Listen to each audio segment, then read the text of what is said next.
দল আওয়ামী লীগের ব্যাপারে নিষিদ্ধের ব্যাপারে উনি একটু কথা বলবেন, উনি স্পষ্ট করে বলবেন আওয়ামী লীগকে নিষিদ্ধ করা হোক, বিচারিক প্রক্রিয়া বা যে কোনো প্রক্রিয়া হোক। কিন্তু দেখবেন ১.৫ বছরে উনি আওয়ামী লীগ নিষিদ্ধের ব্যাপারে একটি শব্দ বলেন নাই। উনি বাংলাদেশে আলুর দাম, পেঁয়াজের দাম, রসুনের দাম এগুলো বাড়লো না কমলো এগুলো পর্যন্ত নিয়ে কথা বলেন, সব ব্যাপারে কথা বলেন, কিন্তু উনি আওয়ামী লীগের ব্যাপারে কথা বলেন না। আমাদের কষ্ট লাগে, আমরা তো ওনাকে জিয়াউর রহমানের সন্তান হিসেবে চিন্তা করি, খালেদা জিয়ার সন্তান হিসেবে চিন্তা করি। আমরা তো ওনার মুখ থেকে এরকম ধরনের আচরণ আমরা প্রত্যাশা করি না। এটা আওয়ামী লীগের নেগেটিভ। এই যে বিএনপি এখন অনেক কিছু বলে, বিএনপির তো ঐতিহাসিক অনেক দায় রয়ে গিয়েছে যেগুলো বাংলাদেশের মানুষ এখন প্রশ্ন করা উচিত ঘন ঘন। ১৯৭৫ সালে আওয়ামী লীগের যে বাকশাল ছিল, ওই বাকশালী জাহিলিয়াত থেকে এদেশের মানুষকে সেনা জনতা মুক্ত করেছে। মুক্ত করার পর আওয়ামী লীগের চ্যাপ্টার ক্লোজ। কিন্তু বিএনপি কি করলো? ১৯৭৯ ইলেকশনে আওয়ামী লীগকে শুধু পুনর্বাসনই করে নাই, সংসদে ৪১টি আসন দিয়ে আওয়ামী লীগকে বিরোধী দল বানায়। ওই আওয়ামী লীগ বাংলাদেশের জনগণের সাথে প্রতারণা করে। জিয়াউর রহমানের হত্যার সাথে অনেকেই বলে, ওনারাই বলে জড়িত। তারপরে কি করলো এই বিএনপি? ১৯৯৬ সালে একটা স্যাটেল ইস্যু ছিল, তত্ত্বাবধায়ক ইস্যু। ওরা জোর করে একটা একতরফা ইলেকশন করলেন, তত্ত্বাবধায়ক ব্যবস্থাটা ওনারা ধ্বংস করলেন না পারছে বিরোধী দল দায়িত্ব পালন করতে। বরং ওনারা জনগণকে উদ্ধার না করে জনগণ ওনাদেরকে উদ্ধার করছে, বিএনপিকে উদ্ধার করছে। এই যে ওনাদের জিনিসগুলো, জিয়াউর রহমানকে যেরকম আমরা উদ্ধার করছি, খালেদা জিয়াকে আমরা আপনার এরশাদের জাটাকল থেকে উদ্ধার করছি, এবং তারেক রহমানকে এবং ওনার ফ্যামিলিকে ২০২৪-এ আমরা এই হাসিনা থেকে উদ্ধার করছি। তাহলে বিএনপি যখন বড় বড় কথা বলে, ঐতিহাসিক দায়গুলো তাদের স্বীকার করতে সমস্যা কোথায়? তারা স্বীকার করুক 111-এর জন্য আমি ক্ষমা চাই, তারা স্বীকার করুক ৯৬-তে একতরফা ইলেকশনের জন্য ক্ষমা চাই, তারা স্বীকার করুক ১৯৭৯ সালে আওয়ামী লীগকে পুনর্বাসনের জন্য ক্ষমা চাই, তারা স্বীকার করুক যে ওনাদের নির্বাচিত গভর্নমেন্ট সাত্তার এই অযোগ্য, ওনাদের প্রশাসন এই সাত্তারের কারণে তো বিএনপি সরকার থেকে পতন হয়ে তো ৯ বছর একসাথে আমাদের উপর সেনা শাসন চাপাইলো। এর দায় বিএনপির না? এখন তো অনেকেই বলে যে বিএনপি ক্ষমতায় থেকে তো দায়িত্ব পালন করতে পারে না, বিরোধী দল থেকে তো দায়িত্ব পালন করতে পারে না, ক্ষমতা থেকেও সে কিন্তু রুল করতে পারে না। সে কি করে ক্ষমতা হারায়? সে জনদুর্ভোগ তৈরি করে। ১৯৮১ সালে মানুষ বিএনপির যে রাষ্ট্রপতি সাত্তারকে নির্বাচিত করেছে ভোটে, ওই সাত্তার সরকারের পতন ঘটে, জনগণের এই ম্যান্ডেট তারা ধরে রাখতে পারে নাই, যার কারণে হোসেন মোহাম্মদ এরশাদ ৯ বছর ধরে আমাদের উপর একটা সেনা শাসন চাপাই দেয়। ওনাদের ৯৬-এর এই খামখেয়ালি কারণে আওয়ামী লীগ ক্ষমতা আসে। ওনাদের ২০০৬ সালে 111-এর কারণে ১৭ বছর ধরে আপনার এই আমাদের উপরে এই নিপীড়ন নির্যাতন। যে শিশির যে বললেন যে আমরা বলতে উনি কাকে কাকে বুঝালেন? উনি কোত্থেকে আমরা হলো? উনি যদি বলেন যে আমি জুলাই জন্ম হয়েছে আমার, জুলাই আগস্টে আপনি কি ৭১ ছিলেন? আপনি কি জিয়াউর রহমানের সিপাহী জনতা বিপ্লবে তখন আপনার জন্ম হয়েছিল? আমরা বললে তো বলতে হবে বুঝিয়ে। এখন কথাটা হলো যে জুলাই যুদ্ধ কি আমার ছেলেরা করে নাই? আমার 2 ছেলে 1 মেয়ে তো করেছে, ওরা তো বলে নাই কথা। এটা না, কথাটা হলো এদেশের জনগণ, ছাত্র জনতা সবাই মিলে একটা পর্যায়ে রাস্তায় নেমেছে, এবং এই দেশ যেমনি ৭১ সালে স্বাধীন হয়েছে, দেশের সকল মানুষ অংশগ্রহণ করেছে মুক্তিযুদ্ধে, একইভাবে সময় পরিক্রমায় ১৫ বছর পরে, ১৭ বছর পরে আবার জনগণ রাস্তায় নেমেছে। এবং আপনি ভালো করেই জানেন যে এই দেশের মানুষ যুদ্ধ করে দেশ স্বাধীন করেছে। এই দেশের মানুষ যখন তখন রাস্তায় নামে না, তবে অপকর্ম এবং অবিচার অন্যায়ের বিরুদ্ধে যদি রাস্তায় নামে, তাহলে তারা বিজয় অর্জন না করে ঘরে ফিরে না। সেটা এই দেশের মানুষ প্রমাণ করেছে বারবার। জুলাই আগস্টও সেটা প্রমাণ হয়েছে। এটা সকলকে নিতে হবে এখানে আমি বলবো যে এই জিয়াউর রহমানকে আপনার ছোট করে দেখার কিছু নেই। উনি নিজের জীবনকে বাজি রেখে স্বাধীনতা যুদ্ধ করেছেন। এত আর্মির অফিসার থাকতে ওনাকে কেন ঘোষণা দিতে হলো? পরবর্তীতে যদি শেখ মুজিবুর রহমান সাহেবের নামেও দিয়ে থাকেন, 2বার হয়ে থাকে, কেন জিয়াউর রহমানকে করতে হবে? উনি স্রেফ মেজর ছিল, কর্নেল কেউ ছিল না, ব্রিগেডিয়ার ছিল না, জেনারেল ছিল না, ক্যাপ্টেন ছিল না। এখানে হচ্ছে স্বাধীনতা, দেশের মানুষের যে পালস, মানুষের যে দাবি, ইস্টার পড়ে। এবং এই দেশে যদি মুক্তিযুদ্ধকে যদি আপনি রাজনৈতিক একটা অধিকার মনে করেন, তাহলে সেই অধিকার প্রতিষ্ঠা করার জন্য যিনি ঘোষণা দিয়েছেন তিনি সবচেয়ে বড় রাজনীতিবিদ, জিয়াউর রহমান। তিনি দেশটাকে ঐক্যবদ্ধ করার জন্য সবাইকে একসাথে নিয়ে কাজ করতে চেয়েছেন। তার অর্থ এই নয় যে এরশাদ বিরোধী আন্দোলনের সময় ৮৬ সালে আওয়ামী লীগের সাথে হাত মিলিয়ে জামাত নির্বাচন করবে, এটা আমরা প্রত্যাশা করি। ৯১ সালে বেগম খালেদা জিয়াকে প্রধানমন্ত্রী প্রথম বানিয়েছে পুরস্কার হিসেবে, কারণ উনি ক্যারিজমেটিক লিডারশিপ ছিল, ওনার অবশ্যই নেতৃত্ব ছিল।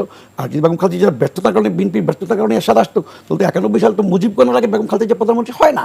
বুঝতে হবে, স্পষ্ট, শুধু বললে হবে না। একই সাথে যদি বলেন যে ৯৬ সালে বিএনপি যতবার ক্ষমতা আসছে বীর দর্পে ক্ষমতা হস্তান্তর করে তারপরে ঘরে ফিরেছে, দেশ ছেড়ে পালিয়ে যায় না। কিন্তু ৯৬ সালেও যে বিএনপি ১৫ ফেব্রুয়ারি যে নির্বাচনটি করেছিল, যেটি তিনি বললেন তত্ত্বাবধায়ক, সেটি কিন্তু বেগম খালেদা যে গণতন্ত্রের প্রতি শ্রদ্ধাশীল হয়ে রাত দিন পার্লামেন্টে পরিশ্রম করে তত্ত্বাবধায়কের বিল আবার এনে তারপরে বঙ্গভবনে গিয়ে তিনি পদত্যাগ করে ঐতিহাসিক নয়াপল্টনের সমাবেশে বক্তব্য দিয়ে তিনি ক্যান্টনমেন্টের মৌলভীবাজার বাড়িতে বীর দর্পে ফিরে গেছেন। এটা হচ্ছে গণতন্ত্রের বিউটি, যেটা শেখ হাসিনা করে নাই, আওয়ামী লীগ করে নাই। এখানে যদি তিনি আওয়ামী লীগের সাথে এই সময় এসে জামাতের সাথে ওনারা জোটবদ্ধ করে যদি আওয়ামী লীগের সাথে বিএনপির রাজনীতি তুলনা করতে হবে না। আর তারেক রহমান সাহেব এখন নির্বাচনের মাঠে আছেন, তিনি কি কি করবেন আগামী দিনে সেগুলো বলবেন। কি কি করেছে বিএনপি সেগুলো বলবেন। তিনি তো বলতে চান না। মুক্তিযুদ্ধে কারা বিরোধিতা করেছে তাদের সেভাবে বলে না। বিএনপিকে অনেকে এখন ফলো করে, অনুসরণ করে, বিএনপির রাজনীতিকে, বিএনপি সমাবেশকে করো, এটা ভালো ভালো জিনিস, ফলো করা তো ভালো। কিন্তু আমার বক্তব্য হলো তারেক রহমান কার বিরুদ্ধে কথা বলবে, কার বিরুদ্ধে বলবে না, কি বলবে কি বলবে না, এটা তো অন্য কারোর কাছ থেকে সবক নেওয়ার সময় এখন না। পরামর্শ নিবে আগামী দিনে। বিএনপিকে জনগণ যদি ভোট দিয়ে সরকার আনে, আপনারা যারা আছেন তরুণ নেতৃত্ব, আপনারাও পরামর্শ দিবেন, আপনারা কথা বলবেন। আপনারা পার্লামেন্টে গিয়েছেন, পার্লামেন্ট ইলেকশন করবেন, আপনারা পার্লামেন্টে আসেন। পার্লামেন্টে যদি নাও যেতে পারেন আপনারা ভোটের মাধ্যমে, আপনাদের যে সংগঠনটি আছে ইতিবাচক রাজনীতি আপনারা করেন, ফলে ধীরে ধীরে ধীরে ধীরে আপনারা তো একটা বড় সংগঠনে পরিণত হতে পারেন কোনো এক সময়। তাড়াহুড়ার তো কিছু নেই, কিন্তু আপনারা মাত্র রক্তের দাগ শুকাইতে না শুকাইতে আপনারা নিজেরাও এখন ভোগেন, বলেন যে না শুকাইতে আপনারা একটা অন্তর্বর্তীকালীন সরকারের সাথে আপনারা যুক্ত হয়ে গেলেন। আমাদের হাতে একেবারে কম সময়, রাজনৈতিক দল গঠন করে এখন আবার জামাতের সাথে মিলে গেছেন। জামাতের সাথে মিলে যদি আবার আপনারা যদি বিএনপিকে দোষারোপ করেন, আওয়ামী লীগের সাথে বিএনপি এক করেন, তো হবে না। তাহলে তো আওয়ামী লীগ বেঁচে গেল। আপনার আওয়ামী লীগকে বাঁচানোর জন্য কথাগুলো বলার দরকার নাই, আওয়ামী লীগকে মারার জন্য বলার দরকার নাই। যারা যারা দোষী আছে, যারা যারা অপরাধী আছে, তাদের অপরাধ আইনগতভাবে শাস্তি তাদেরকে পেতে হবে বিচারের মাধ্যমে। সেটা তো আওয়ামী লীগ যেভাবে বিচার করেছে আমরা তো সেভাবে করবো না। আমাদের বিচার বিভাগ স্বাধীন, তারা তাদের মতো করবে। আগামী সরকার যারা আসবে তার কিন্তু মনে কিন্তু তার কিন্তু সহ্যের প্রতি তার শ্রদ্ধা আছে, শ্রদ্ধাশীল আছে। কিভাবে তারেক রহমান সাহেব কিন্তু, আমি আপনাদেরকে বলি দায়িত্ব নিয়ে, আমাদের সাথে তারেক রহমান সাহেব কখনো কখনো তো বৈঠক হয়েছে যারা আমার টকশোতে যায়, অনেকে আমি দেখেছি তিনি অত্যন্ত প্রাণবদ্ধ এবং অপটিমিস্টিক, আশাবাদী। তিনি এই সকল ক্রিয়াশীল রাজনৈতিক দলগুলোকে তিনি মনে করেন যে ওরা আগামী দিনে ধীরে ধীরে আরো ভালো করবে। এনসিপি আসলে মাত্র শুরু করেছে, আমরা সামনে দেখতে চাই তারা আসলে কিভাবে রাজনীতিটা করবে। আমি জয়নাল আবেদিন শিশিরের কাছে আবার একটু আসতে চাই, আমাদের সময় একেবারেই কম, একটু ছোট করে বলবেন যে এবারে নির্বাচনে মোট ভোটারের কিন্তু 1/3 তরুণ ভোটার। জয় পরাজয় তাদের ভোট আসলে একটা বড় ফ্যাক্টর বলা যায়। তো ইসির তথ্য অনুযায়ী মোট তরুণ ভোটার হচ্ছে 4,32,00,000। বিএনপি, জামাত এবং অন্যান্য দলগুলো আসলে তরুণদের আকর্ষণে কি যথেষ্ট ভূমিকা রাখছে বলে আপনি মনে করেন? একদম ছোট করে বলবেন। দেখেন, তরুণদের মানে দলে হচ্ছে জাতীয় নাগরিক পার্টি এনসিপি, সেজন্যই আমি প্রশ্নটা করলাম। এখন তরুণরা যে দিয়ে গেল, ধর্মপ্রাণ মুসলমানদের রাজ্যে দিয়ে গেল, এবং ভারতীয় আধিপত্যবাদ বিরোধী যে অবস্থানটা বা ভারতের নিপীড়নের শিকার যে সমস্ত জনগণ, এই সবাই মিলে যে আমাদের যে একটা টোটাল একটা ইনক্লুসিভ যে মানে ঐক্য, 11 দলীয় ঐক্য, এটা ব্যাপকভাবে তরুণদেরকে আকৃষ্ট করেছে। তো আমি মনে করি এই 11 দলীয় ঐক্য খুব ভালোভাবে ইনশাল্লাহ 12 তারিখ ভালো ফলাফল করবে এবং সরকার গঠন করবে। আর আমার ভাই বললো না, আমার নিজের জেলা হচ্ছে কুমিল্লা 20 কিলোমিটার দূরত্বে 2টা সমাবেশ হয়েছে একটা জেলায়। 2টা সমাবেশে এত জনসমাগম হয়েছে আপনি কল্পনা করতে পারবেন না। তারেক রহমান সাহেব কিন্তু কুমিল্লা গিয়েছেন, এখান থেকে চাঁদপুরের লোক আসছে, লক্ষ্মীপুরের লোক আসছে, বাহনবাড়িয়ার লোকজন আসে নাই, তো ওনারাও কিন্তু আসছে, ওনাদের লোকজনও বেশি হয়েছে। কিন্তু শুধুমাত্র আমাদের 11 দলীয় জোটের একই জেলার মধ্যে 2টা সমাবেশ এট এ টাইম 1 ঘন্টা পর পর, আমি কল্পনা করি না এত লোক হবে। তো এই যে মানুষের মানে স্বতঃস্ফূর্ততা আমাদের প্রতি, মানুষ তো সিদ্ধান্ত নিচ্ছে, আমরা সঠিক সিদ্ধান্ত নিয়েছি এবং মানুষ তো সেভাবে আমাদের রেসপন্স করছে। সুতরাং আমরা মনে করি যারা ব্যক্তিগত মতামত দিয়ে জনগণকে বিভ্রান্ত করতে চান, তাদের এটা জনগণের সিদ্ধান্ত নেবে তাদের ব্যাপারে। আমরা আলোচনায় ছিলাম নির্বাচন নিয়ে, জোট নিয়ে আমি করেছেন, এবং কিছুদিন আগেও একটা জরিপ হয়েছিল যেখানে জামাত 35% এবং 34% এবং বিএনপি 35% ভোট পেয়েছিল যে আগামী নির্বাচনে কারা নির্বাচিত হতে যাচ্ছেন সেরকম। তো এই যে জরিপটা ইনোভেশন কনসাল্টিং করেছেন, সেখানে দেখা যাচ্ছে যে বিএনপির সমর্থন আগের চেয়ে বৃদ্ধি পেয়েছে এবং 47% মানুষ তারেক রহমানের প্রধানমন্ত্রী হওয়ার সম্ভাবনা দেখছেন। একই সাথে জরিপে যেটা দেখা গেছে যে তাদের আগের রাউন্ডে তারা একটি জরিপ করেছিলেন যেখানে তারা এনসিপিতে এবং জামাতের সমর্থনে ছিলেন, তাদের অনেকে আবার বিএনপির দিকে টার্ন নিয়েছে আর কি। তো আওয়ামী লীগের আবার একটা বড় অংশ আছে যারা বলছে তারা বিএনপিকে ভোট দেবে। তো জরিপগুলোর সাথে আসলে আপনার কি মনে হয়, এই যে জরিপগুলো হচ্ছে এইগুলোর সাথে আসলে ভোটের সম্পর্কটা আসলে কতটুকু মিল বা অমিল থাকে আসলে? দেখুন, জরিপ তো অনেক সময় অনেক রকমের জরিপ হয়, এবং এই জরিপের যারা জরিপ করেন, এই যে ইনোভেশন কনসালটেন্টের কথা বললেন, প্রত্যেকেরই একটা হয়তো বা এটা নিয়ে আজকে বেশ আলোচনা হচ্ছে, হ্যাঁ, তাদের ভিত্তিটা বা তাদের ইয়েটা কোথায় বা কতটুকু সেগুলো দেখবার ব্যাপার আছে। আর আমরা আসলে জরিপ যেটা বলেন, আমরা আসলে আমাদের পক্ষে জরিপ করলেই যে আমরা অনেক খুশি সেরকম না, আমরা আমাদের কাজ করে যাচ্ছি। আর আমরা এখন না শুধু, আপনি দেখেন যে আপনি যদি জরিপের মধ্যেই যান তাহলে এই দেশের সুষ্ঠু অবাধ ফ্রি ফেয়ার ইলেকশন যতগুলো হয়েছে, স্ট্যান্ডার্ড নির্বাচন যদি 91, 96 এবং 2001 সালে বলেন, এই 3টি নির্বাচনের মধ্যে 2টি নির্বাচন কিন্তু বিএনপিকে জনগণ সরকার গঠন করার ক্ষমতা দিয়েছে বিপুল ভোটে। 2001 সালে তো 2/3 মেজরিটি বিএনপি পেয়েছে। 96 সালে 12 জুনে বিএনপি নির্বাচিত হতে না পারলেও 118টি আসন পেয়ে প্রধান বিরোধী দল হয়েছিল। একই সাথে বেগম খালেদা জিয়া কিন্তু হারবার কোনো ইতিহাস নেই। যতগুলো সিটে তিনি নির্বাচন করেছেন, কখনো কখনো বিরোধী দলে গিয়েছেন, কিন্তু তিনি কিন্তু হারেন নাই কোথাও। তো সুতরাং এখানে তো ওখান থেকেও তো আপনাকে জরিপগুলো করতে হবে। সেই বিএনপি তো এখন বিএনপি। একই সাথে যদি আপনি আসেন যে বিএনপির এই যে তারেক রহমান সাহেবের যে সমাবেশগুলো, ইভেন তারেক রহমান সাহেব বাংলাদেশে আসবার পরে যে 25শে ডিসেম্বর যেটা বললাম সেই সমাবেশটি, এমনকি আপনি যদি জানাজা দিয়েও প্রমাণ করতে চান যে বেগম খালেদা জিয়া তিনি মরেও অমর হয়ে আছেন, লাখো কোটি মানুষের জানাজা অংশগ্রহণ, এগুলো তো শ্রদ্ধা ভালোবাসা এবং দলমত নির্বিশেষে এসছে। আমি সে কথা তো বলবোই। একই সাথে আমি বলবো যে দলমত নির্বিশেষে অতীতেও তো আর অনেকেই মারা গেছেন এদেশে, আমি কাউকে ছোটো করে বলছি না। অনেক রাজনৈতিক দলের প্রতিষ্ঠাতারাও তো চলে গেছেন, কিন্তু তখনও তো দলমত নির্বিশেষে মানুষ ছিল। তো বেগম খালেদা জিয়ার সাথে ভাতের সাথে শ্যামার যেমন তুলনা হয় না, বেগম খালেদা জিয়ার সাথে অন্য কাউকে তুলনা করে তো লাভ নেই। এমনকি জিয়া পরিবারের সদস্য হিসেবে আলাপানোর পক্ষে নিপীড়ন করা হয়েছিল, তিনি মারা গেছেন মালয়েশিয়াতে, কিন্তু ওনার জানাজাতেও ওই সময় আপনি দেখেছেন বাইতুল মোকাররমে কী পরিমাণ হয়েছিল। এগুলো মানুষের ভালোবাসা, স্বতঃস্ফূর্ততা। একই সাথে যদি আপনি আজকে তারেক রহমান হিসেবে যে জনসমাবেশগুলো আপনি দেখেন বাংলাদেশের এই প্রান্ত থেকে, সেই চট্টগ্রাম থেকে ঢাকায় রাত 4টা পর্যন্ত, সিলেট থেকে ঢাকায় রাত 4টা পর্যন্ত, জায়গায় জায়গায় এক একটা আসনে কিংবা এক একটা ইয়েতে কী পরিমাণ লোকের সমাগম, এবং রাত জেগে মানুষ বসে আছে। যে মিটিংয়ে আসবার কথা সন্ধ্যার সময়, সেই মিটিং হচ্ছে রাত 4টার সময়। মানুষকে বলছে যে তোমরা চলে যাও বাড়িতে, তারা যাচ্ছে না, যে না আমাদের নেতা আসছে, আমরা নেতাকে না দেখে, নেতাকে সালাম না জানি আমরা যাবো না। এই যে মানুষের শ্রদ্ধা ভালোবাসা, এখানে শুধু বিএনপি নেতাকর্মী কিন্তু আপনাকে যুক্ত করলে হবে না, সাধারণ মানুষের ঢল। এই যে তারেক রহমানের প্রতি যে মানুষের একটা আস্থা, শ্রদ্ধা, বিশ্বাস, যে দেশের স্বাধীনতা, সার্বভৌমত্ব যদি রক্ষা করতে হয়, আগামীতে বিএনপিকে নির্বাচিত করতে হবে, তারেক রহমান সাহেবকে প্রধানমন্ত্রী বানাতে হবে, এবং জাতি বাংলাদেশ থেকে আগামী রাষ্ট্রটা অন্তত নিরাপদ থাকবে, একটু গুমখুরমুক্ত হবে, সেটি আমরা দেখতে পাচ্ছি মানুষের মাঝে। এখন যদি অপরাপর যে সকল ক্রিয়াশীল রাজনৈতিক দলগুলো যারা নির্বাচন করেছে, জোট করে ওনাদের সংগঠনও করেছে, ওনারা প্রত্যাশা করবে, প্রত্যাশা করাটা স্বাভাবিক, এটাই গণতন্ত্রের বিউটি, এটাই নির্বাচনের বিউটি, সেটাও সত্য। কিন্তু আমার বক্তব্যটা হলো বিএনপির সাথে যদি একেবারে পার্সেন্টেজ বলেন ভোটের, যে 1%, 2% কম বেশি, এটা আমি জানি না, এখন আমি বলবো না। এটা আমি শুধু বলবো যে 12ই ফেব্রুয়ারিতে নির্বাচন হচ্ছে, সেই নির্বাচনই প্রমাণ হবে যে বিএনপির জনপ্রিয়তা কি পরিমাণ আছে। কাজেই এখানে এটা বলার আপনি, আর এখানে শিশির ভাই আর কিছু কথা বলেছেন, কিন্তু আমি বলতে চাই বিনয়ের সাথে যে আমাদের এই দেশের মানুষ, যেমন আপনাকে বলি, ডিসেম্বর মাস, ফেব্রুয়ারি মাস, মার্চ মাস, এগুলো মানুষকে উজ্জীবিত করে, স্বাধীনতা উজ্জীবিত করে, বিজয়ের গানে উজ্জীবিত করে। ও আমার বাংলা আমার তোর আকুল করা রূপের সুধায় হৃদয় আমার যায় জড়িয়ে, এই যে গানগুলো, দেশের গানগুলো, এগুলো আমরা গাই ডিসেম্বর মাস আসলে, বিশেষ করে মার্চ মাস আসলে স্বাধীনতার গান গাই, সালাম সালাম হাজার সালাম। এই যে আজকে আমাদের 31শে জানুয়ারি আমরা আপনার সাথে টকশো করছি, এই রাতের পরেই সূর্য উঠবে 1 ফেব্রুয়ারি, ভাষা আন্দোলনের মাস।